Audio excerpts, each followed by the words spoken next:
This IRL streamer is now facing 36 years in Korean prison after spending the last 2 years of his life harassing and humiliating random people on the streets of Japan, Israel, and South Korea for his own content. Spending 3 months in jail in Japan, apologizing and saying, hey, he's never going to do this again, and then goes on to continue like nothing ever happened at all. And we've been covering his antics for a while, and it's already been a couple months since I went out to Korea for his first trial. And it's safe to say things have only got worse for him. All while he spent so much of his time taunting and essentially challenging the Korean court system to do something about it. Because Johnny streamed himself being interviewed after his stunt where he got drunk and danced in his underwear in the early morning of Seoul. I did it as kind of like a you to these YouTubers and the ones that are commenting on my downfall in Korea and how I'm gonna get, the years keep going up. First they said, oh, it's 5 years, now it's 10 years, now he's gonna get 20 years, now he's gonna get 30 years.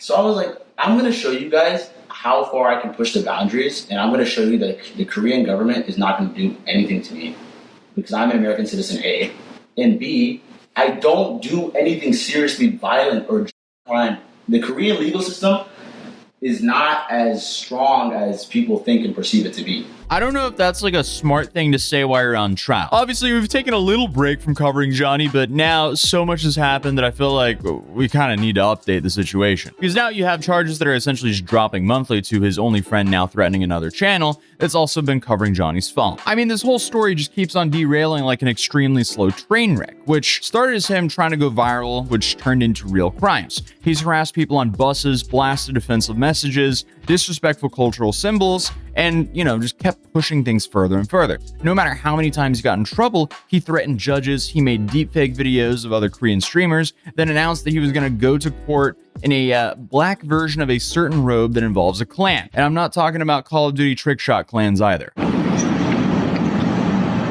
I feel like so much of the stuff he does leaves me with the reaction of, why are you wasting your life doing this? What a fascinating use of free will. But obviously he didn't follow through with this. All that did was just show the internet that Johnny is a little bit more scared of these consequences than what he's letting on. Even though he doesn't follow through with being a moron, that doesn't mean he's not a moron. Because now it seems like he's looking at 10 additional years of additional max sentence time on top of the previous 26 years of max sentence time that he was facing earlier. At the end of the day, Johnny's story is a perfect example of someone who let chasing clout completely ruin their lives and dragged others like Hank down with him. And Hank, clearly not the sharpest tool in the shed, is now threatening another creator by the name of 15 Minutes of Shame, who's been very on top of covering this whole story. Here's a clip of Legal Mindset showing those messages. But you see this individual, Adrius, is talking to Hank, sends over a video of 15 Minutes of Shame and says, why is this guy keep pulling this up in his video? So he's talking about, a video where Hank is mentioned. Hank the Tank says, 15 Minutes of Shame is absolutely obsessed with me. And the guy responds, yeah, saw that. He says, LMAO needs to be, and I'm just going to use the word deleted because I want to keep it YouTube friendly. So for those of you guys who don't know, that comment is coming from Johnny Somaly's so-called bodyguard or legal advisor or translator. He's playing a lot of roles here, but this is Hank. And what Hank said there isn't just disturbing, it's completely self-destructive. While South Korean law probably isn't going to prosecute Hank for the international threat against someone who's most likely based in the US, the fallout could be harsh on other ways. Hank has already lost his gym membership after the gym found out about his association with Johnny. And that's crazy because Hank needs to stay in there. But honestly, I don't even know if that's a real punishment in Hank's head. But clearly, any online behavior like this could easily lead to further consequences. His desperation is clearly showing, as with every threat, he digs his hole deeper. And I feel like part of him actually knows this because he recently also deleted all of his social media, which includes all content on his YouTube channel. And this channel used to be Johnny's only main outlet left to live stream on, and now it's been wiped. And for those of you guys who don't know, for months, Hank was Johnny's enabler, providing him with housing, a phone, streaming equipment, booze, and money to keep this nuisance train rolling. Because while Johnny's funds dried up, Hank kept the operation alive, becoming his sole support system. But now, the weight of that decision is really crashing down on him. This isn't just about embarrassment or damage anymore. Hank's closeness to Johnny's latest legal trouble has placed him in the crossfire. If you remember from my last video, I said charges are essentially dropping monthly on Johnny, and that's still true, because there's now a new crime that Johnny's being investigated for in South Korea, and that is the child harassment under the Korean Child Welfare Act. Specifically, authorities reopened investigations into interactions where Johnny and Hank allegedly engaged in inappropriate conversations with minors on sites like Ome TV. There's reported evidence that both Johnny and Hank knowingly spoke with individuals they identified as minors during these streams, and the conversations were reportedly of an inappropriate nature. This is serious because under South Korean law, this charge carries a maximum penalty of 10 years in prison. Here is the submission right here against Ramzi Khalid Ismail. You see his name here, Ramaji Khalid Ismail, right, in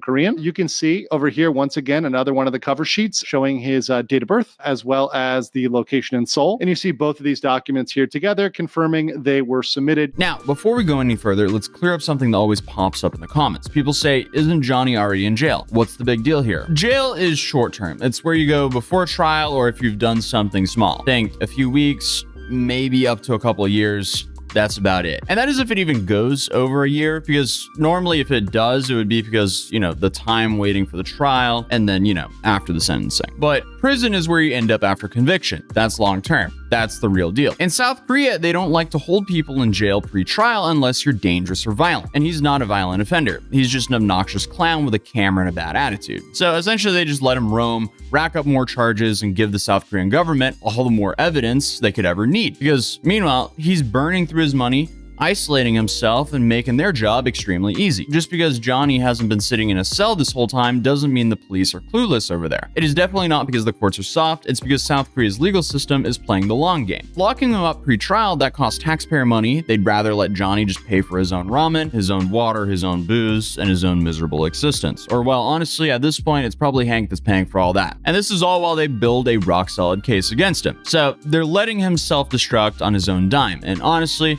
it's working like a charm. I have sacrificed my finances, I've actually, Johnny ran out of money. Hank is done. He's broke. The money's dried up. He's been begging for cash online, complaining about being kicked out of his gym, cut off by businesses, and rejected by companies who don't want to be anywhere near this disaster. And now he's scared that fallout is going to hit him, scared that supporting Johnny has destroyed whatever reputation and stability he had left, all while prosecutors keep stacking charges. And Johnny, instead of, laying low, he's doubling down. He's made more deepfakes. He's threatened judges. He showed up late and drunk to court. I don't know how stupid you could possibly be, but this guy just keeps impressing me. If you tried to write a fictional character that self-destructed more than Johnny, that would actually be a challenge. And also, just to add on the self-destructive behavior, it's been confirmed that Johnny has been using fake accounts and posing as multiple people on different platforms, like Discord, to discredit creators who are covering him, yours truly included. Johnny has fake accounts as multiple people. Obviously, there's fake profiles of me, there's fake profiles of Atozy, other people. Now, some of you have seen this and some of you have not seen this. But remember,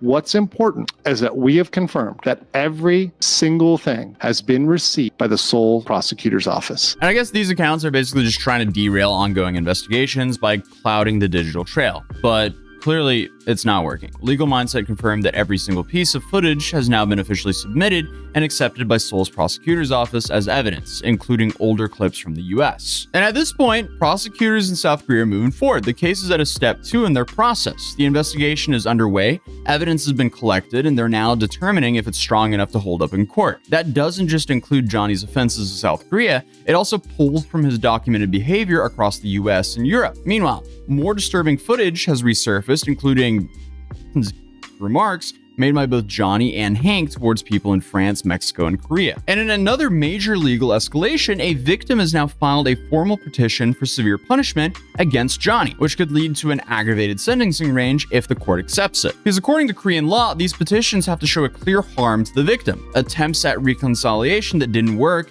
and a lack of remorse. Well, that's not hard to prove. And even to this day, he is still insulting South Korean people. No statue is safe. So he clearly doesn't care and has no remorse. Yeah, it's safe to say Johnny's own behavior continues to work against him. He, again, is his own star witness against himself. He is his own worst enemy. And if this petition goes through, Johnny could be looking at a minimum of 2 years for obstruction and up to 7 years for the deepfake charges. And of course, it doesn't stop there. There's been 4 previously unseen videos dropping showing him harassing workers and tourists at Seoul's North Tower. And these were filmed before he went viral for getting punched. And they show him blasting music, shouting about having HIV, and filming without permission, then finally accusing tourists of racism when asked to leave.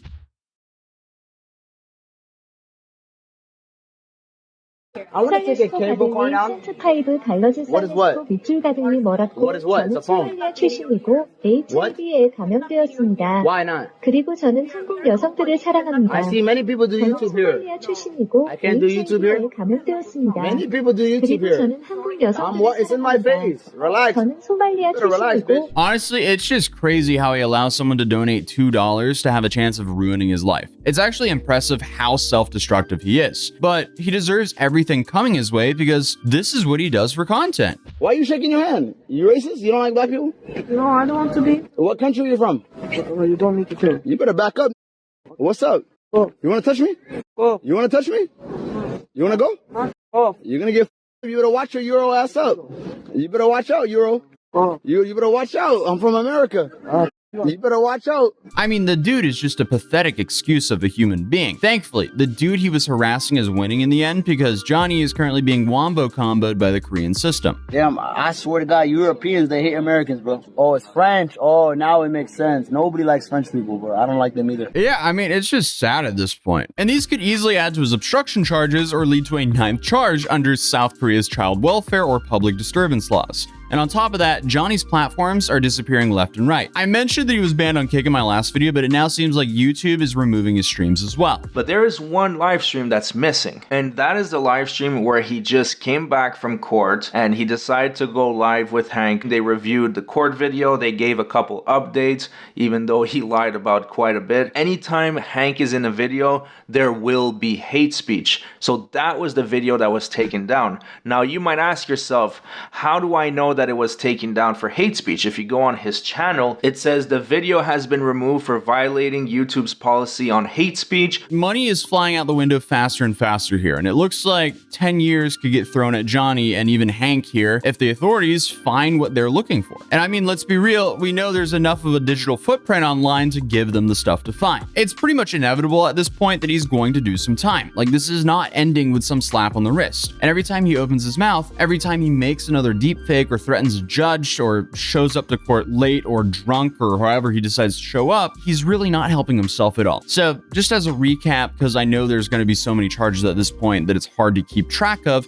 Johnny is charged with obstruction of business. That's count 1. He pled guilty to that. You have a violation of Minor Crimes Act, which is essentially a misdemeanor. He pled guilty to that. And then you have another violation of Minor Crimes Act, which he pled guilty to that as well. You have an obstruction of business charge, which he pled guilty to as well. And then you have a deepfake violation. He pled not guilty to that. Then you have another deepfake violation, which he also pled not guilty. Then you have another obstruction of business charge, which he also pled not guilty to for some reason. And now we have the violation of the Child Welfare Act, as that investigation is currently in progress. So here we are. Things are not looking good for him. And Hank is a cautionary tale. He backed the wrong guy. Now he's broke, scared, and trying to figure out where to climb out of this wreckage because this is just an absolute nightmare for this guy. And this is all while Johnny has another trial date coming up in August. So hey, if you guys want me to go out to South Korea again, drop a like on this video. If we get to the ballpark of like 75,000 likes on this video, I'll fly out again. And also, I haven't mentioned this in a while, but we've dropped a bunch of new collections over at matt.city, including Soul. So if you ever wanted a nostalgic toy car mat or mouse mat that's like massive that covers your whole desk, this is the LA one though. You can feel free to check out my company matt.city in the description down below, as that's another great way to support the channel. But other than that, I'll see you guys in the next video. Peace.